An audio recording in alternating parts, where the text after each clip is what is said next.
Welcome back to another episode of 40 Facts About the 40K Universe. I am your host, Gersh1, and you are watching One Mind Syndicate. Today we continue talking about Space Marine chapters as we get into the Blood Jaguars. If you're new to the channel, subscribe. We post Warhammer 40K lore videos every single day, and if you have any suggestions, please comment down below.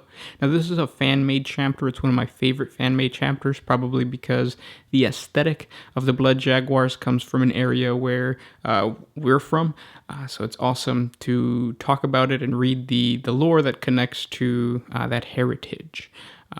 So enjoy. Let's get into 40 facts on the Blood Jaguars. The Blood Jaguars are a chapter with a history of extreme violence, even for most Astartes. Founded in the 34th millennium for the specific purpose of fighting orcs, specifically the threat imposed on the Otstalan sector by the orcs of the Green Traverse, and parented by the infamous Flesh Terrors. They, like their predecessors, suffer from the Black Rage at a higher rate than other Blood Angel successor chapters. An attempt to correct this was made in their founding, but failed to prevent the Red Thirst and Black Rage from occurring at the same level. In fact, it may have made the Red Thirst even worse, if certain rumors hold true. At some point in time, the Blood Jaguars' home sector was swallowed up by a warp storm that lasted 2,000 years. During this time, Chipetotlek rose to the position of chapter master and enacted major reforms, earning him much respect in the chapter. After the warp storm ended, the Blood Jaguars emerged entirely divergent from the Codex.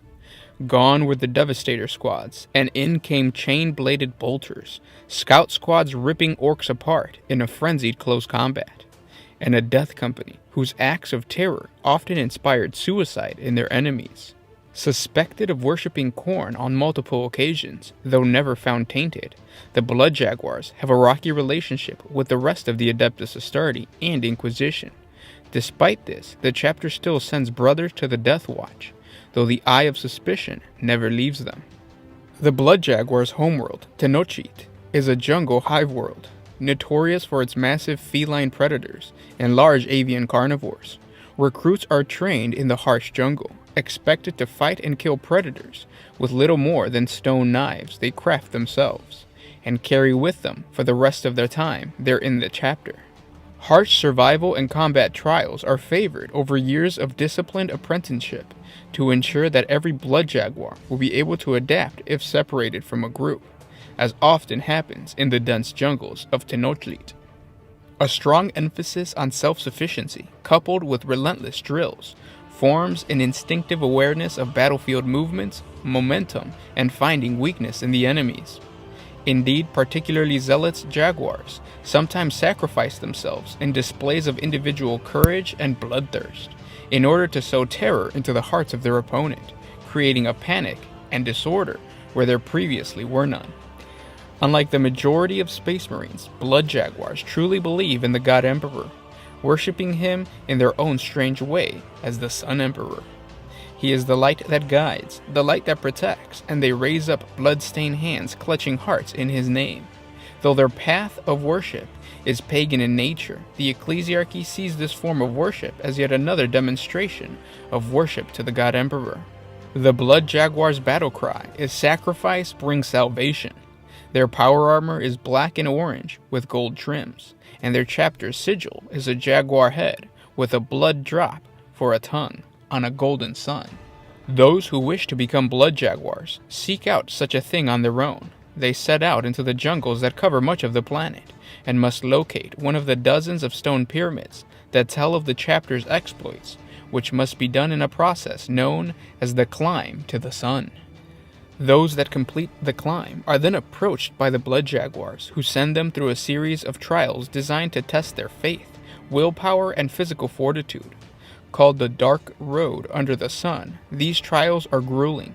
Many of the aspirants die. Others have their faith found wanting and are sent to the sacrificial altar. Those that endure are allowed to join the ranks of the Blood Jaguars as full battle brothers. Apothecaries are modified sanguinarian priests, giving the blood of Sanguinius to neophytes through a bloodletting ritual instead of drinking. They favor obscuring mass and spend much time amongst themselves, their own little covenant of priests. Librarians also take on a religious role, leading many major services dedicated to the Sun Emperor. They decorate armor in midnight blue with solar designs, and are the most pious. Most of the Blood Jaguars respect them as some of the most important amongst their ranks. The Tzenzon Tlalok are the Blood Jaguars' equivalent of the Sanguinary Guard found in other Blood Angel successor chapters. They alone are allowed to wear the limited numbers of Terminator armor the chapter has. The Blood Jaguars maintain very few serfs, as the bulk of their failed aspirants either die during the Dark Road under the sun or are sacrificed, some even offering themselves in an attempt to make up for their previous sins. Their tech marines are also not terribly well provised and are very few in number. Most of the chapter's weapons are heavily modified and very old. Many in the Mechanicus do not approve, and do not take many of the Battle Brothers to Mars for training. Tenochtitlan, homeworld of the Blood Jaguars, is a hive world, unlike virtually any other, for instead of population-choked wastelands, the landscape of the planet is primordial jungle. Tendrils of creepers and dense forests reach right up to the very walls around most hives of Tenochtitlan, except for the planetary capital of Tenochtitlan, which is situated at the center of the vast lake. Tenochtitlan Hive is separated into 4 sections, the Spire of the Star being the primary spaceport, the Spire of the Sun being dedicated to the Ecclesiarchy, the Spire of Offerings housing the planetary governor and administratum, and the Spire of Earth is where workers live. The Hive of Tenochtitlan are much more pyramidal than most imperial hives, which seem to have its roots in the cultural practice of the native people in the Age of Strife. Tenochtitlan's unusual verdant geography owes its survival to 2 factors. The first is the highly oxygenized atmosphere, around 38% as opposed to the more typical 21% on colonized worlds. This would be little consequence if not for the second factor, which is a unique fungus, Mortum sacco, that grows around the roots of most trees on Tenochtitlan. This fungus looks unremarkable at first, except for the bulbous sac-like growth that characterizes it, but it is how it produces these tubers that make it invaluable. The fungus actively absorbs heavy metals and harmful chemicals from the soil and air, storing them in the growth it produces. When full, the sealed bulbs drop off and, protected by a tough shell, remain safely isolated for decades. The fungus does this for 2 reasons. The first is simply survival. By removing these harmful substances from the soil, the trees the fungus needs to grow on are more likely to survive and reach new heights. The other is the storage of these materials is simply a byproduct of the fungus taking in nutrition for itself. The Imperium naturally has seen the value of Mortum sacco, and several unsuccessful attempts have been made to transplant the fungus to the many imperial worlds choked by pollution. Unfortunately, Mortum sacco requires a high level of atmospheric oxygen to survive, and on all the worlds it has been taken to thus far is failed to hold. For the inhabitants of Tenochtitlan, the fungus is considered a blessing from the Sun Emperor, and the bulbs are regularly collected from accessible regions of jungle and brought to the hives, where they are crushed and the industrial useful substances within them are extracted. Collection of the bulbs can be highly profitable. One constorium has raised to the status of the nobility solely through harvesting. Tenochtitlan has many unusual species of flora and fauna, from the jeweled rotor bird to the mighty Onyaguara.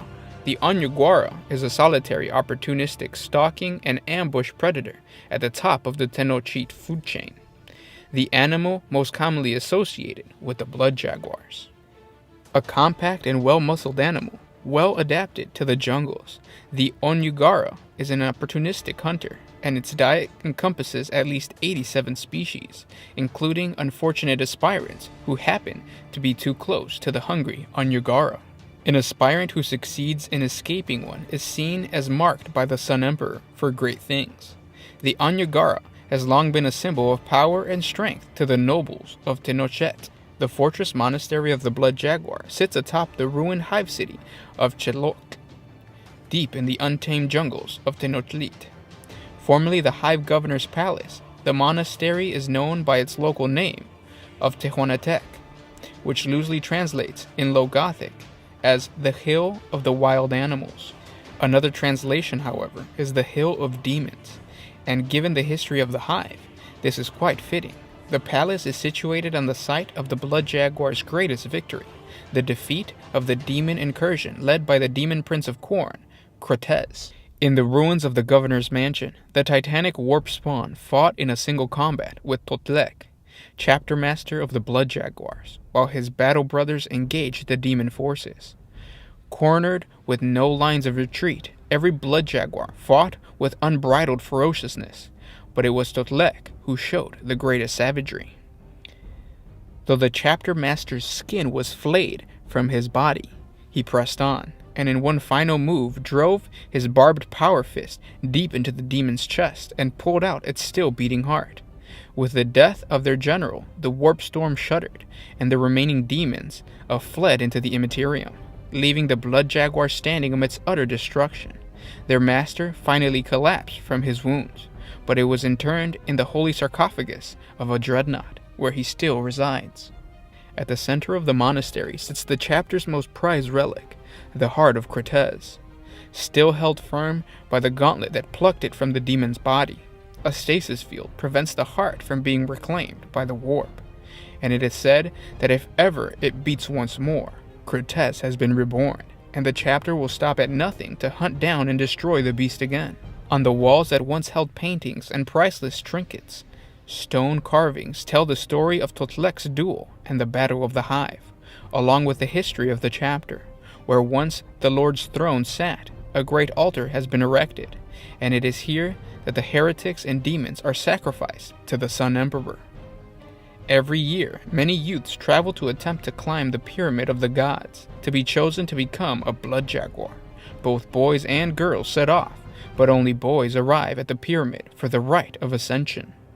Stories and rumors spread from hive to hive, talking about horrific monsters that prey on those who travel in the thick jungles, or of the women being chosen by Blood Jaguars as their brides. The truth of the matter is well kept secret. On the far side of the planet, from the Blood Jaguars' fortress Monastery, lies a small covenant of the Adeptus Sororitas, located on an island in the middle of a colossal river.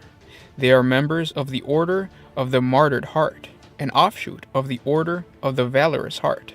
The sisters track down each girl attempting to do what none has done before, and seize them, taking them back to their covenant, where they are raised and trained in the lessons of the Martyred Heart. The Martyred Heart and the Blood Jaguars are allies, and it is unknown if the Martyred Hearts provide the artillery support for the Jaguars in battle.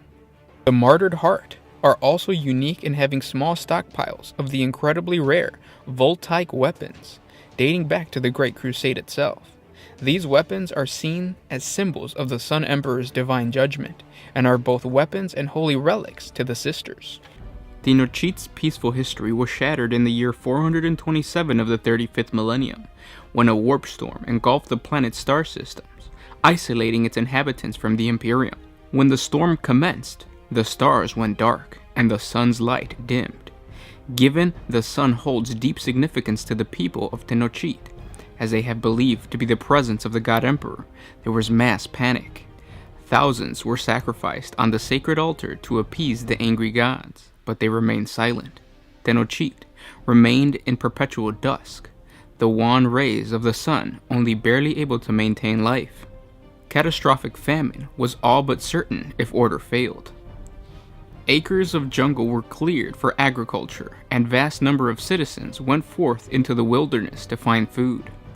With communications even between hives failing, each settlement became largely autonomous. Population levels steadily decreased, mainly through violence, hunger, and ever-constant sacrifice. It is said that the blood never dried on the great altar of the sun in Tenochtitlan during the whole long night. Such were the numbers of those offered upon it. With the sun fading, it was perhaps inevitable that some citizens would turn to the dark powers. Tenochtitlan had always walked a fine line between faith and heresy, thanks to its practices of human sacrifice, and with the coming of the long night, the line was crossed. Whispers spread that the sun was darkened because the emperor had died, and his light was fading. Hope, fear, and desperation drove thousands into the worship of the ruinous powers. Hives began to discover hidden altars in the depths of their structures, where citizens had been sacrificed upon, and their hearts offered to chaos. Acts of terrorism against imperial officials and offices sharply increased. To maintain order, the Blood Jaguars were called upon to purge the hives. The reputation of the chapter was well known to imperial officials on Tenochtitlan, but they felt that they had no other choice. The first hive to be cleansed was Tenochtitlan. Level by level, hab by hab, the Blood Jaguars relentlessly sought out any trace of corruption. The cults present in the hives made the suicidal choice to engage the Blood Jaguars openly, attacking the Astartes in a great battle on the Holy Square before the Temple of the Sun. They believed their dark god would grant them victory. They did not. After the massacre at the temple, the remaining cultists on Tenochtitlan began to slip away from the hives, sensing that remaining hidden from the Blood Jaguars would be impossible. They sought the protection of the deep jungles and began to rebuild in their numbers. The Astartes purge continued for 11 years before finally being declared successful. The comparatively small number of cultists caught in the later years was considered proof of effectiveness, but the Blood Jaguars were not convinced. They sensed that the battle was far from over. Evidence for the cult's continued existence was dramatically revealed in the year 484 of the 35th millennium, when a vast horde of screaming cultists swept out of the jungles and besieged the hive of Hexoctlan. Taken by surprise, the few imperial defenders, mainly Arbites, were destroyed in the first few hours. The cultists proceeded to butcher nearly 3,000 citizens on impromptu altars to appease their patron god. Yet, as quickly as they arrived, they departed, melting back into the jungles. The Blood Jaguars were unable to respond fast enough.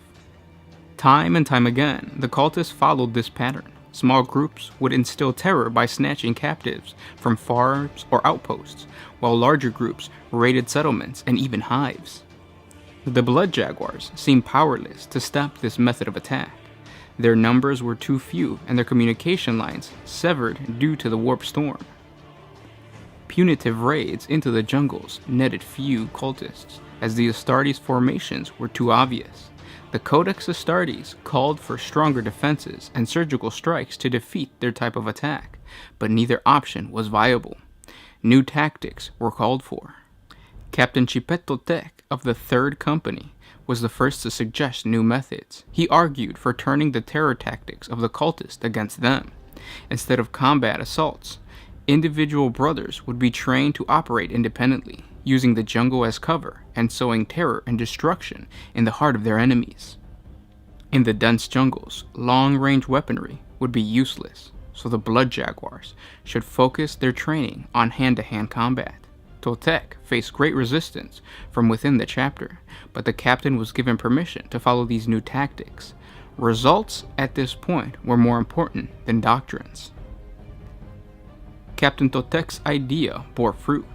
For the next 2 years, his company successfully managed to eliminate 3 cultist groups in their assigned area. The attacks on imperial citizens dropped by 57%. Intelligence gained from captives indicated that the terror tactics were working, as cultists were fleeing to other regions, terrified of Totec's jungle wrath.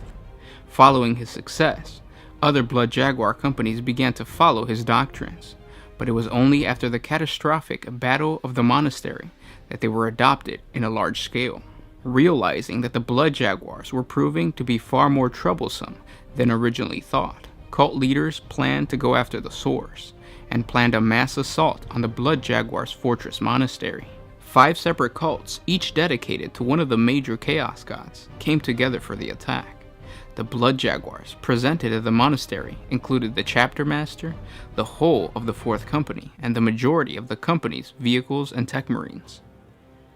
The attackers did not achieve complete surprise. 3 Company intelligence had hinted at a major attack in the sector, and the Blood Jaguars were on the alert. Nevertheless, they did not anticipate that the cultists would be so bold as to attack the monastery of the gods. When the attack began, calls for aid were sent out to all the Blood Jaguar forces on Tenochtitlan, once the scale of the assault became clear. The defense of the fortress would have been far more effective had the 4th Company not fallen to the Black Rage. Disdaining their superior positions in cover, they swept out to engage the cultists in close combat. Every brother who fell claimed 100 cultists, but numbers were on the side of the attackers. By the time reinforcements from the 3rd Company arrived under Captain Totek, the monastery had fallen. Rushing inside, the 3rd Company commander was just in time to see the heart of the chapter master being offered as a sacrifice to an unspeakable warp entity. Such was the strength of the offering that the demon prince began to manifest, but Totek ripped the cultist priest apart and disrupted the ritual. The demon screamed in defiance as the warp reclaimed it. Totek stared into its eyes with pure hatred. With their chapter master dead and their monastery in ruin, the Blood Jaguars turned to the one brother who had managed to defeat the cultists. Captain Chipetotek was made chapter master, and his new tactics were put into full effect. Having lost their vehicles and most of the tech marines, there was little other option. Totek refused to rebuild the monastery, declaring that until the long night ended, the Blood Jaguars' place was in the field, holding off the forces of the ruinous powers. Perhaps when Master Totek made his declaration, he did not expect the storm to last as long as it did. For 200 years, Tochit was cut off from the Imperium. During this time, the Blood Jaguars put Totek's teachings into full effect, disdaining the Codex Astartes. Cultist numbers slowly decreased as their hidden strongholds were purged. By the year 631 of the 35th millennium, the Blood Jaguars' victory seemed complete, and yet the long night remained. Clearly, there remained some final acts left to play. The climax of the long night struck late in the 631st year of the 35th millennium, when a hidden cult in the hive of Toltec enacted a blasphemous ritual. Desperate to end the long night, they seized the governor of Toltec and offered his heart in sacrifice, along with the lives of every cult member in the hive. The ritual succeeded, but not in the way that the cultists expected. Instead of the warp storm vanishing, reality was torn asunder, and the demonic horde poured forth into the hive. At its head was the demon prince Cortez, the same who had nearly been summoned in the monastery of the gods. The hive's population stood no chance. Warp spawn slaughtered every citizen, but their lust for killing allowed the Blood Jaguars enough time to reach the hive. What followed was the battle that entered into legend. It culminated in the chapter master Tortek ripping out the heart of Cortez atop the hive spire. As he stood there and offered the heart up to the sun, the skies cleared and the light of the Sun Emperor flooded back. Although at dreadful cost, the long night was ended. Imperial authorities were astonished when Tenochtitlan emerged from the warp storm. The Blood Jaguars themselves were equally amazed when they were informed that the Imperium had written off Tenochtitlan as lost, as the warp storm had lasted for over 2,000 years. Imperial authorities on Tenochtitlan explained that the long night had for them lasted merely 200 years, a fact which the Inquisition went into great length to examine, before finally attributing the time dilation to the nature of the warp itself. The path to becoming a Blood Jaguar or a Sister of the Martyred Heart is not an easy one. The Jaguars and the Sisters will only commence training when an aspirant has completed a long and dangerous task known as the Dark Road of the Sun. It is as much a spiritual journey as it is a physical one, and an aspirant who is deficient in either soul or body will not complete it. It is also a hidden journey for the Blood Jaguars only to reveal the first step. The rest must be uncovered by the aspirant. Each year in the major hives, a contest known as the Ascent to Heaven is held. The objective seems simple enough. The contestants must stand at the base of the hive and ascend all the way to the very top spire. But three things make this task immensely harder. The first is that they cannot use any kind of transport. The second is that captured beasts from the jungle are released into the hive streets. The final is that the only weapon allowed is a knife. Citizens in the hive not participating in the contest must remain either in hobs or safely behind barricades. It goes without saying that normal life more or less ceases in the hives when the festival is held, making the period a time of relaxation and recreation. The progress of the contestants is also eagerly followed, with live footage of their progress broadcasted throughout the hive. Typically, the finest contestants take around 1 week to reach the top of their hive. When they reach the summit, the first 10 to arrive find a lone figure waiting for them, clad in power armor. Typically, this is the only chance that a citizen will ever see one of the elusive blood jaguars, and the competition for their honor is fierce. The giant will say nothing until presented with a feather, skull, or talon from a beast killed during the ascent. If such a trophy is shown, the blood jaguars will speak these words and these words only. The dark road awaits.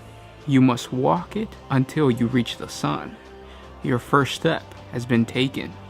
Seek now the pyramids where blood once was spilled. They will lead you to your goal. These may seem like vague instructions, but it is not so. Nearby to each major hive is a pyramid altar in the jungles, typically overgrown and half consumed by greenery. Once they were where the beating hearts of criminals were torn out and offered to the gods, but after the long night and the inquisitional arrival on Tenochtitlan in the aftermath, the practice was deemed heretical and suppressed. Their location is well known to locals of the hive, but they are almost never visited for fear of punishment by the ecclesiarchy. Unbeknownst to the Inquisition, however, the blood jaguars have co-opted the pyramid altars for their own purpose, inscribing the history of their chapter into the walls of these shrines, as well as the information needed to continue down the dark road. Each altar contains information about how to reach the next pyramid, but typically the information is only made clear if the aspirant has deciphered previous inscriptions. For example, one pyramid tells the aspirant to seek out the place where rage consumes us.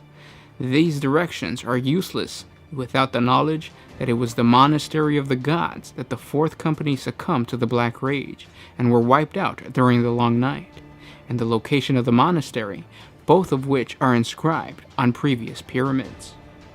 The dark road eventually ends at the ruined hive of Cholot, deep in the wilderness. At the orders of the Inquisition, the location of the hive has been permanently removed from all records and maps due to the demonic incursion that occurred there, and such it is not an easy place to find. The jungle has consumed the once mighty hive, and now its appearance resembles that of a great outcrop of rock in the canopy, with trees, vines, and creepers riddled through its structures. Inside, predators stalk along roads that once held bustling crowds. Here and there, traces of titanic battles can be seen, but fear of lingering demonic forces are unfound. The truth about what happened at Choltlec may have been suppressed, yet local superstition and folklore are not so easily covered up. The road is cyclical in nature. Now that the aspirant has reached the final stage of their journey, he or she must complete the same steps they took in the beginning. Only this time, there is no awaiting medic to tend their wounds should they fall, and no easy pathway through the tangled maze of collapsed steel and crushing rot. Now they understand why the blood jaguars choose their members this way. Just as the jaguars themselves fought their way from the earth toward the sun against imposing foes, so must the aspirants do the same.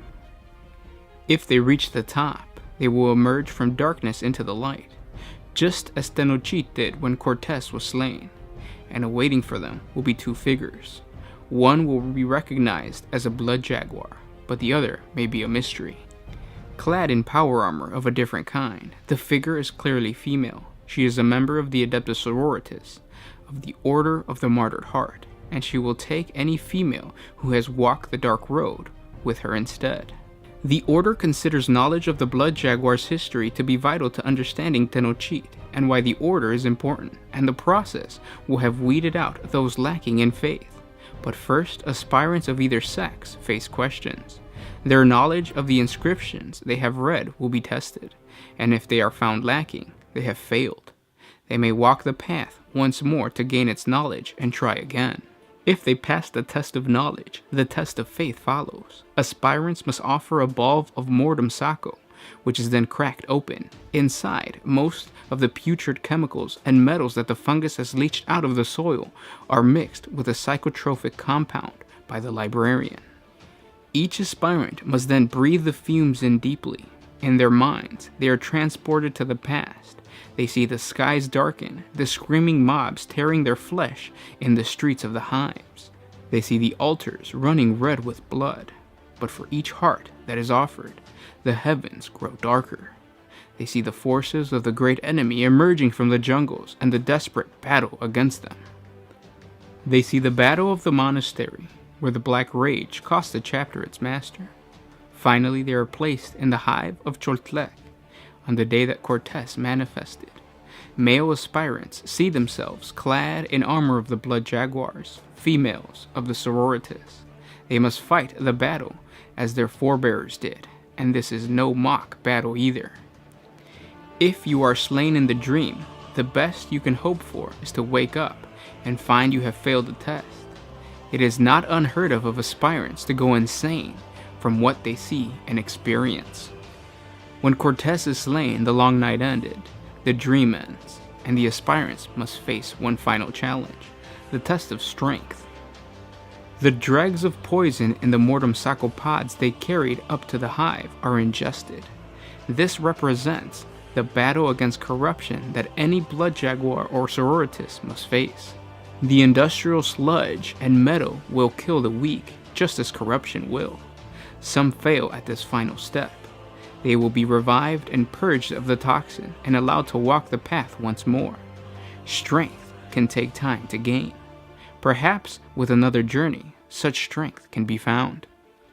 With success, the aspirant is deemed worthy. They have walked the dark road and come through the darkness, the forest canopy, their ignorance of Tenochtitlan's true history, the long night, and the ruined hive of Choltlek, and they have emerged into the light of the sun. They have been reborn. Now they will be inducted into the ranks of the Blood Jaguars or Sororitas, where their training to fight the Sun Emperor's enemies will begin. They will travel to distant stars to fight unknown foes, but always the light of the Sun Emperor will be with them. And if they fall in his service, their sacrifice shall be not in vain, for always sacrifice brings salvation. And those were 40 facts on the Blood Jaguars. I hope you guys enjoyed this video. If you did, thank our patrons on Patreon. It's because of them that we can do this. Link in the description if you guys want to support us. It's $1 a month. There's also going to be a link down in the description below for the 4chan website where you could read all the lore that we just read and a bunch of extra stuff that has been added on. I hope you guys are enjoying these compilation videos, longer videos, and it gives us some breathing room to work on the horrible realities, daily lives, and all those cool videos that we've been putting out. If you haven't checked it out, check out our 40 facts on the horrible realities of a pleasure world. You can see how even good places in the Imperium are actually just horrible. But with that said, I'll talk to you tomorrow. This was Gershwan with One Mind Syndicate signing out. Oh,